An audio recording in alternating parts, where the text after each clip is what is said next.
Welcome back to my micro learning series on 10 must reads by HBR on emotional intelligence. This is the episode 6, The Hidden Cost of Small Rudeness. Yes, we are seeing rudeness or incivility across the world. What will be the price of incivility? Let's explore it through a mini case. Just one sharp comment. Imagine you are a senior manager at a bank. In a busy branch, you overhear this scene at the service desk. A supervisor snaps at a teller in front of customers.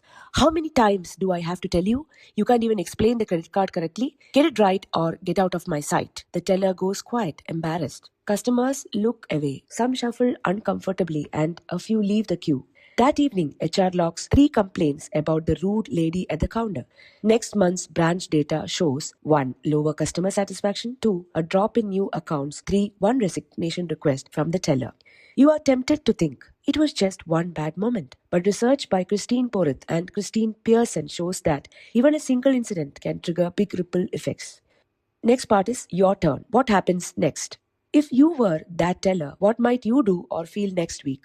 Options: A. Put in less effort at work. B. Spend time worrying about the incident. C. Start avoiding the supervisor. D. Thinking about leaving. And E. Take frustration out on customers. Just drop in your opinion or answer in the comment box.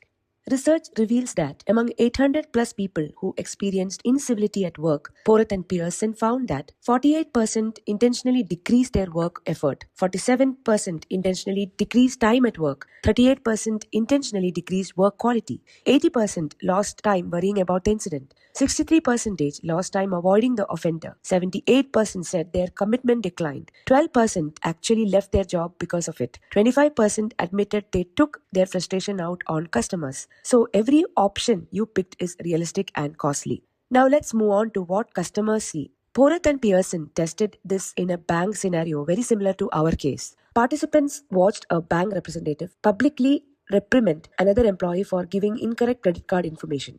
Only 20% of those who saw the rude scene said they would use the bank in future versus 80% who hadn't seen it. Nearly two-thirds said they would feel anxious dealing with an employee of that bank, any employee.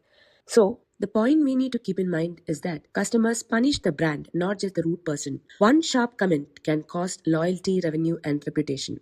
Deeper impact, creativity, team spirit, time. Quick facts. Did you know that in a lab study, people treated rudely were 30% less creative and produced 25% fewer ideas than others? That means rude behaviors will drop creativity. Team help drops. Simply witnessing incivility made people perform 20% worse on word puzzles and much less likely to help others. And at Fortune 1000 firms, managers spend about 13% of their time, 7 weeks a year, repairing relationships and dealing with fallout from incivility. So let's spot yourself how to do your micro activity reflection on incivility. In the last month, which of these have you done even once? Checked your phone while someone else was speaking to you, sent a curt or sarcastic email, criticized a colleague in front of others, ignored a question in a meeting. These are all everyday forms of incivility that trigger the same costly patterns: lower effort, weaker commitment, and worse customer experience. Now, 3 micro habits to flip the script. Instead of having a long list, we just practice 3 10-second habits. 1. Model respect visibly. Put your phone face down in meetings. Look people in the eyes. Don't multitask when someone else is speaking. 2. Correct in private, praise in public. Keep performance criticism one-on-one. Save public airtime for appreciation and learning. 3. Use tiny thank yous as culture builders. Campbell Soup's ex-CEO Down Conant wrote over 30,000 handwritten thank you notes to employees, helping create a culture of respect and high engagement. Now, before closing this episode, let me ask one question to you all. If a hidden camera followed you at work for one day, would your behavior make people want to give more effort or quietly switch off? In the next episode, that's my 7th episode on HBR's Must Reads on Emotional Intelligence, I will discuss about how resilience works. The Truth About Resilience by Dane L. Kauto.